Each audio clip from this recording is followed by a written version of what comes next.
Merci de suivre Télémétropole à l'heure de Métro News. Madame, Monsieur, bonsoir. Très heureuse de vous retrouver pour cette nouvelle édition de Métro News par la semaine. En titre de ce 22 janvier, lors de la visite du président colombien Gustavo Petro à Jacmel, plusieurs accords ont été signés entre Port-au-Prince et Bogota. Malgré un retard de plusieurs heures, le Conseil des ministres binational a finalement eu lieu entre les gouvernements haïtiens et colombiens. Le ministre haïtien des Affaires étrangères Jean-Victor Harvel Jean-Baptiste a exhorté à une action rapide pour répondre aux besoins urgents du pays lors d'une réunion du Conseil de sécurité de l'ONU. Le secrétaire général Antonio Guterres a également exprimé son inquiétude face à la lenteur du déploiement de la mission multinationale. Également au titre de ce mercredi, fermé depuis novembre 2024 en raison d'incidents sécuritaires, le centre d'urgence de Médecins sans frontières à Turgeau a rouvert lundi. Cette structure joue un rôle important dans les soins d'urgence à Port-au-Prince.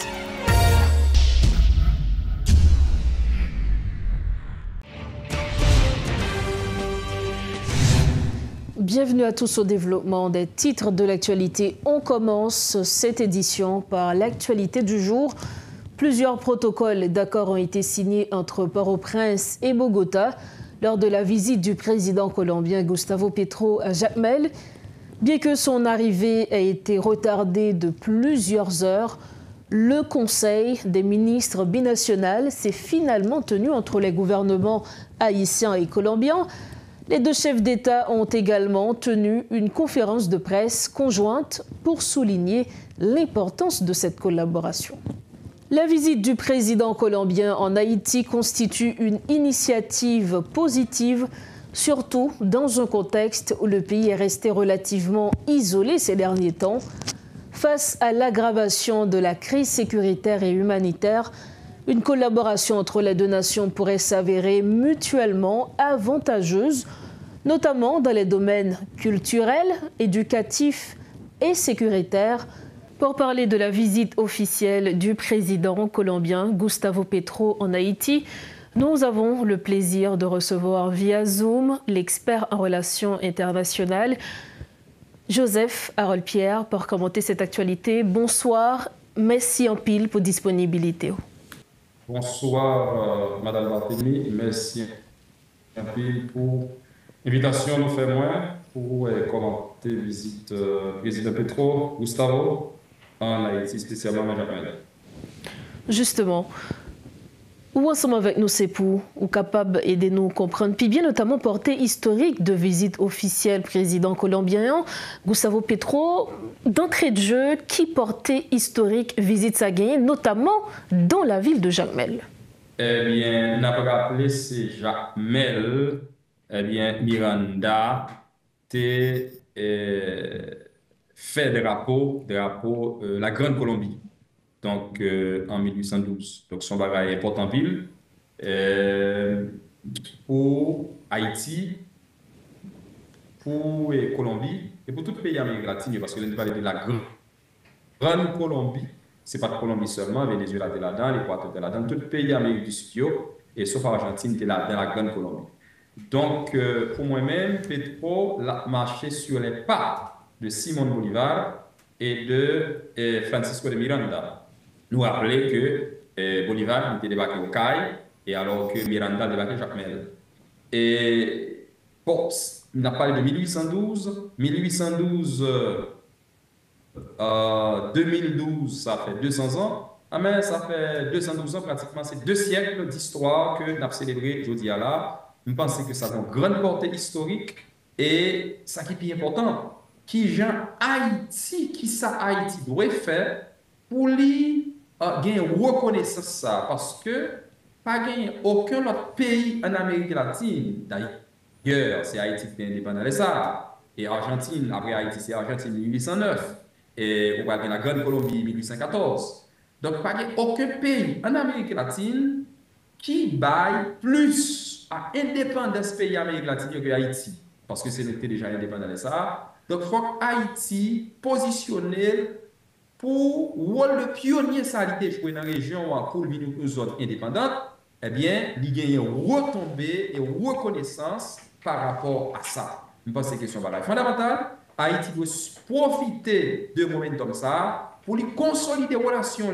avec Colombie, mais non seulement avec Colombie, avec quelques autres pays dans la région là, qui bien sûr, quand on entre dans la dynamique ça, n'a pas les pays comme le Chili, qui sont des pays très très très importants dans la région, n'a pas les pays tant que le Mexique dans le contexte là, même si le Mexique n'est pas dans la Colombie, mais qui a profité de ça dans le contexte là, n'a pas les tout et un pays important en tant que Costa Rica. Donc, il faut profiter de la dynamique qui a passé dans la région là pour nous voir qui gens sont capables de venir réellement au pays latino-américain. Moi-même, ce n'est pas sans raison. Je fais tout le travail académique sur l'Amérique latine. C'est une façon pour ma participation pour Haïti venir au pays latino-américain parce que stratégiquement, il faut que nous fassions mouvement ça, il faut que nous fassions démarche ça parce que la bonne pour nous, la permet le pays à avancer. Alors, au saut de souligner, Haïti a joué un grand rôle, notamment dans l'indépendance la Grande Colombie, qui, je dis, est-ce que nous sommes capables de visite président Petro, l'inscrit dans le cadre, premièrement, de reconnaissance, parce que en pile monde estimé que soutien ça que Haïti te poté ba pays ça yo soit li méconnu ou du moins yo manqué ba li reconnaissance. Toujours dans le cadre pour honorer héritage si là, qui gens ou pensez que Haïti a profité de ça, acteur politique nous, capable de profiter de visite officielle de président Petro pour tirer profit pour Haïti, notamment, nous connaissons, l'EN a tenu compte par exemple de problèmes d'insécurité, de crise humanitaire, de crise sociopolitique. Qui gens nous capables de profiter de visite ça pour des avantages, ou du moins des retombées positives pour Haïti? En fait, gagner, soit c'est justement ça, Haïti pas de reconnaissance mérité pour soutenir le débat des pays Amérique latine, ça fait etc. Eh bien, il y a une explication historique pour ça, les pays Amérique latine formés, etc. Et jusqu'à présent, le problème ça est toujours là. Mais c'est ça que fait, le premier congrès qui est fait en Amérique latine, il n'y a pas d'invité Haïti, or c'est le premier pays pour l'inviter. Voilà. Mais maintenant, dans le momentum là, on a commencé avec Colombie, c'est le premier président qui visitait nous. Au président de gauche. La dernière fois, le président est rentré en Haïti. Surtout donc, après l'assassinat du président Jovenel Moïse. Et comment? Oui, notamment après l'assassinat du président Jovenel Moïse. Ça fait quelque temps, nous n'avons pas gagné visite officielle chef d'État. Nous n'avons pas gagné visite président. Donc, c'est une occasion en or pour nous profiter. Et heureusement, j'avais dit, là, c'est acteurs politiciens centro-gauche qui ont rentré dans la dynamique ça. L'autre qui va rentrer là-dedans facile. Ça fait, nous toujours identifié Chili, qui est important, Mexique, Colombie, pays ça, Costa Rica, nous avons développé un rapport spécial avec eux maintenant. Mais maintenant, qui s'est passé? Et malheureusement, Haïti n'a jamais occupé place li. Nous sommes pionniers en Amérique latine. Et non seulement nous sommes pionniers comme premier pays qui est indépendant, mais nous avons une participation pour l'indépendance qui est plus importante dans la Grande Colombie. Soit qui pays sont dans la Grande Colombie. Panama sont dans la Grande Colombie. Venezuela sont dans la Grande Colombie. Équateur sont dans la Grande Colombie. Ce sont gros bagages là. Donc Haïti a participation pour l'indépendance ça a été fait. Maintenant, concrètement, qui ça Haïti t'a supposé mettre sous table de négociation avec Colombie? Premièrement, puis le problème, c'est question insécurité. Colombie, c'est pays dans le monde là, c'est 24e force armée dans le monde là. C'est deuxième en Amérique latine après le Brésil. Colombie gagne plus que 450 000 soldats dans la force armée. Eh bien, nous avons là une possibilité de collaboration, de coopération sud-sud entre Haïti avec Colombie. Rappelez-nous, c'est le deuxième pays qui a plus de l'armée dans l'Amérique latine après le Brésil. C'est 24e pays qui a plus de force armée dans le monde. Donc, là, on a une possibilité de collaboration. C'est une grande opportunité. Et l'expérience dans type opportunité, dans type de sécurité, et nous vivons là, l'expérience avec tout problème fac en Colombie. Donc, nous avons profité de ça. Il faut mettre ça sous table de négociation. Deuxième bagage pour mettre sous table de négociation, c'est question énergétique. Haïti a un sérieux problème énergétique. Eh bien, Colombie, c'est exportateur de pétrole. C'est le 19e pays exportateur de pétrole. Venezuela, bon, plus intéressable, mais Colombie, tout a pile pétrole. Donc, cela veut dire que nous sommes capables de type de négociation, nous sommes capables bien avec Colombie dans les affaires énergie. Et Colombie, tout, c'est une 10 pays, son pays qui gagne une grande diversité naturelle, biodiversité, c'est un pays, dans 10 pays qui travaillent la question et énergie verte, et question et énergie renouvelable. Eh bien, Haïti supposé entrer dans Colombie pour voir comment elle va bénéficier de ça. Colombie, c'est moi-même, entre autres choses, nous sommes experts en économie de la santé. Moi, travaille en pile sur l'économie de la santé pays avec Latine. Colombie, c'est le premier pays qui fait une réforme sanitaire en 2007, qui fait journée aujourd'hui à la couverture. Question assurance. Colombie, 100%. Pas de monde Colombie, pas d'assurance.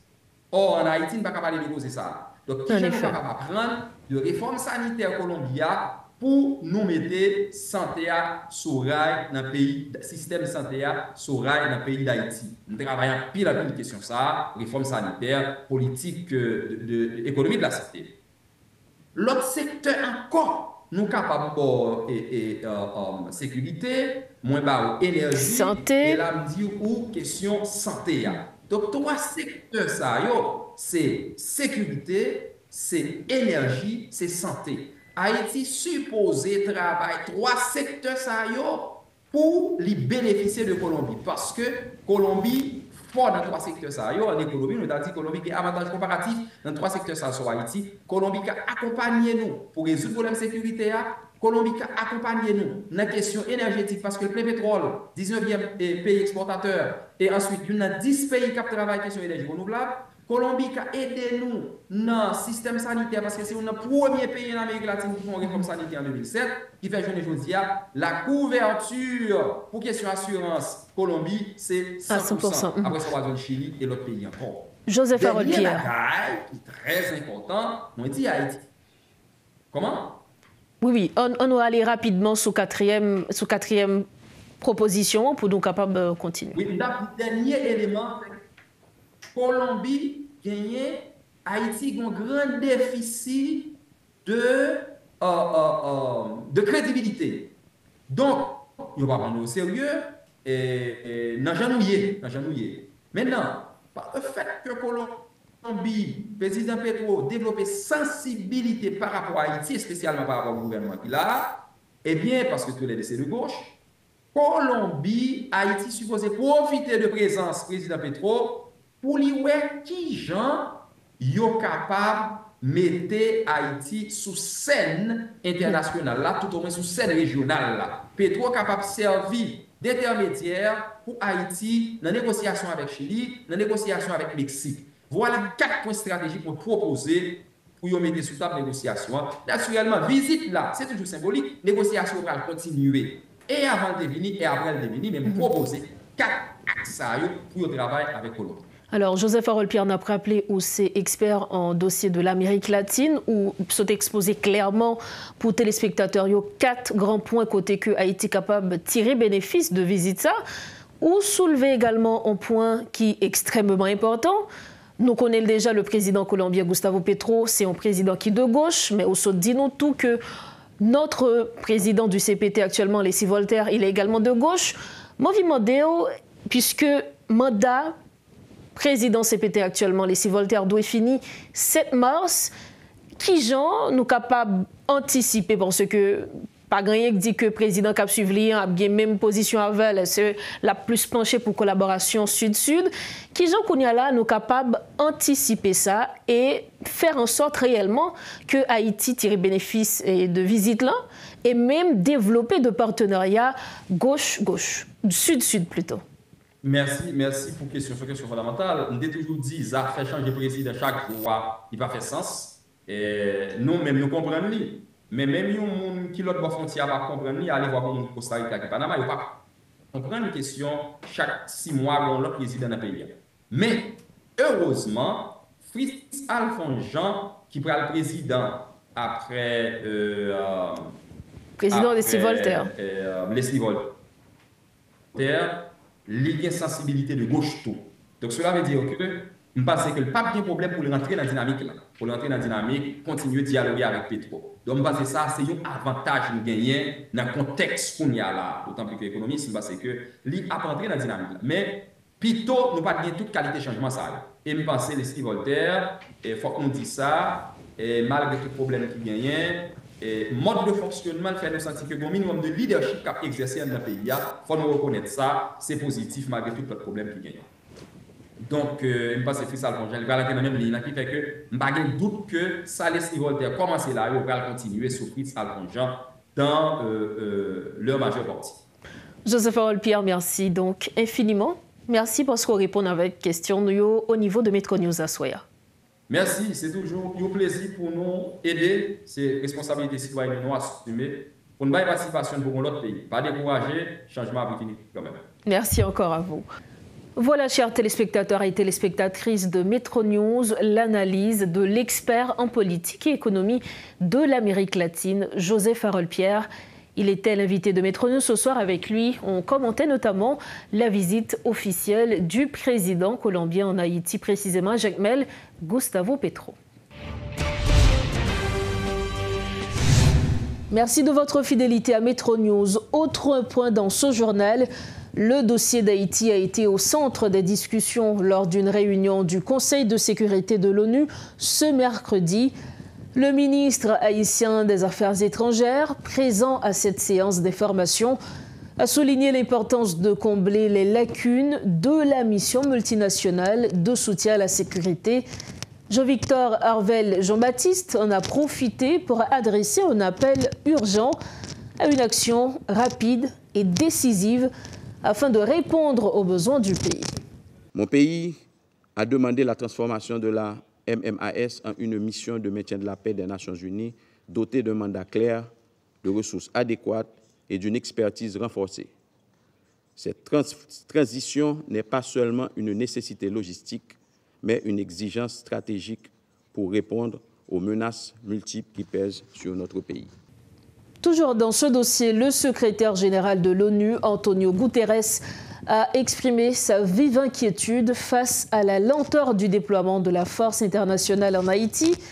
Dans un rapport publié mercredi, il a mis en garde contre les conséquences graves de tout nouveau retard de la mise en place de la mission multinationale.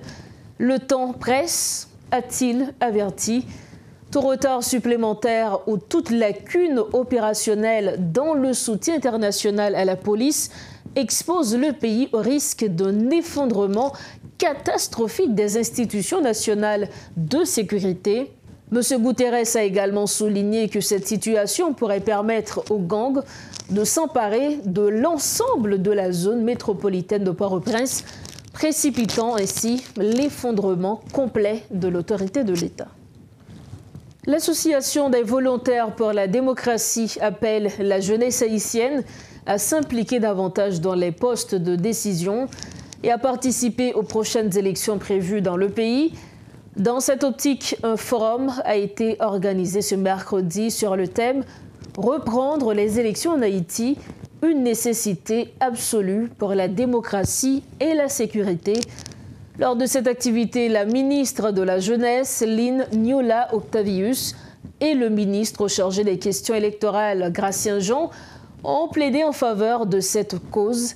Ils ont insisté sur le fait que les jeunes ne doivent pas suivre les mauvais exemples de leurs prédécesseurs. Compte rendu, Richie Fortuné. De plus en plus d'organisations expriment leur intérêt à participer aux prochaines élections dans le pays après plusieurs années d'absence. Bien qu'elles soient prévues cette année par le gouvernement de transition, des doutes subsistent toutefois quant à leur tenue et à leur crédibilité dans les conditions actuelles, marquées par une grande violence dans certains quartiers. Cette question a été agitée lors d'un forum tenu sur le thème « Reprendre les élections en Haïti, une nécessité absolue pour la démocratie et la sécurité ». Cette initiative a été organisée par l'Association des volontaires pour la démocratie. Nous pensons que l'élection est capable de porter un nouveau souffle avec la question. Il faut qu'il y ait plus de jeunes qui participent à l'élection à tous les niveaux, soit comme électeurs ou encore pour être capable de porter comme candidat. Parce que dans la dernière élection que vous faites là, imaginons, un président a élu avec plus passé 2 millions d'électeurs. Ce n'est pas possible pour une population qui avoisine les 10 à 12 millions. En plus de la nécessité d'organiser un scrutin dans le pays, l'accent a été mis sur l'importance de la participation active de la jeunesse haïtienne, notamment dans les sphères de décision. La ministre de la Jeunesse en a fait le plaidoyer lors de cette activité. Lignola Devalis Octavius. Présence moi dans l'activité ça jeudi, c'est pour me capable réitérer volonté moi en tant que ministre jeunesse pour nous supporter jeunes pour nous capable rappeler implication que yo gagné dans cause électorale pays pour nous capable dire jeunes que pays c'est pour eux et que c'est eux même qui pour travail, c'est eux même qui pour rendre tête responsable. L'implication de la jeunesse n'apportera pas les changements escomptés si cette catégorie suit les traces des aînés. C'est la position exprimée par le ministre délégué auprès du Premier ministre chargé des questions électorales. Gratien Jean en a profité pour communiquer des détails relatifs à la tenue des joutes électorales. Je vous invite, jeunes, de ne jamais dire dans un poste politique ou autre que le monde qui vient avant ne va faire rien. Quand vous venez jeune ministre, ça crasé, c'est où qu'a préféré. Et puis, chaise cochita sous l'IA, bureau cochita sous l'IA, espace conjoint, c'est ça que tu viens avant, on te quitte. Et m'a éviter nous tout le même matin. Nous avons inauguré une route. Nous avons inauguré une route qui gagne 300 km. Nous avons inauguré une route seulement 1 km qui fait sur nous-mêmes. On va avoir le courage, l'éthique, l'humilité pour éviter l'initiateur là qui est encore vivant. Vite inaugurer la veille. Et c'est ça qui a passé là, je dis dans la gouvernance. Chaque monde qui vient, on dit ça t'en va pas de faire rien. Il va évaluer, il va regarder cette qui gagne. Donc nous voulons venir remplacer les gens qui là. Même pour regretter ça, il faut nous réfléchir. Moi, en pile, nous venons remplacer. Et nous venons remplacer même gens, et encore pire. Et nous prêts pour nous remplacer même gens. Parce que il y a certains privilèges, peut-être nous sommes devant nous. Nous-mêmes, je m'en rappelé, nous, il faut avoir un plan de relèvement économique pour ce pays. Parmi les organisations de jeunes participant à l'événement, l'Association des volontaires pour la réinsertion des détenus en Haïti. Son représentant, Jude Chéry, énumère les raisons pour lesquelles les jeunes devraient s'engager. Nous-mêmes, en tant que jeunes, nous sommes des jeunes qui sont très engagés dans la question politique pays, nous, et dans la question inclusion jeunes, surtout au niveau sphère étatique. Et nous pensons qu'il y a un tel forum extrêmement important pour nous garder en jeu et montrer comment il est essentiel pour gagner élection dans le pays. A noter que le référendum pour le changement de la Constitution doit se réaliser avant la tenue des scrutins. Actuellement, des assises sont organisées dans tous les départements du pays et dans la diaspora pour continuer à réfléchir et donner la dernière main au texte de la nouvelle Constitution devant être soumis au vote populaire. Pour clore la page nationale de Metro News, fermée depuis novembre 2024, à la suite de plusieurs incidents sécuritaires, le centre d'urgence de Médecins sans frontières à Turgeau a rouvert ses portes lundi. Cette structure essentielle pour les soins d'urgence à Port-au-Prince dispose d'une douzaine de lits pour les patients en observation. La fermeture temporaire avait été décidée après des attaques violentes contre le personnel et les ambulances de MSF. Depuis, des démarches ont été entreprises auprès des autorités pour garantir la sécurité du centre et de ses équipes. Ces dernières ont promis de renforcer les efforts de sensibilisation et de veiller à la protection des infrastructures médicales. Le centre d'urgence de Turgeau traite les cas médicaux et traumatiques survenus dans un délai de 48 heures. Bien qu'il ne puisse pas garder les patients en hospitalisation prolongée, il joue un rôle clé en référant les malades nécessitant des soins supplémentaires vers des hôpitaux adaptés. Nous voilà arrivés au terme de notre 3e édition de Metro News pour cette semaine. Avant de partir, le rappel des principaux titres qui dominent l'actualité de ce mercredi 22 janvier 2025. Lors de la visite du président colombien Gustavo Petro à Jacmel, plusieurs accords ont été signés entre Port-au-Prince et Bogota. Malgré un retard de plusieurs heures, le Conseil des ministres binational a finalement eu lieu entre les gouvernements haïtiens et colombiens. Le ministre haïtien des Affaires étrangères Jean-Victor Orvel Jean-Baptiste a exhorté à une action rapide pour répondre aux besoins urgents du pays lors d'une réunion du Conseil de sécurité de l'ONU. Le secrétaire général Antonio Guterres a également exprimé son inquiétude face à la lenteur du déploiement de la mission multinationale. Fermé depuis novembre 2024 en raison d'incidents sécuritaires, le centre d'urgence de Médecins sans frontières à Turgeau a rouvert lundi. Cette structure joue un rôle important dans les soins d'urgence à Port-au-Prince. Voilà, c'est la fin de cette édition de Métro News. Merci infiniment à chacun de vous de l'avoir suivi. Merci également à toute l'équipe qui a rendu possible cette édition. On se retrouve bientôt. Entre-temps, restez branchés Métropole. Bonsoir.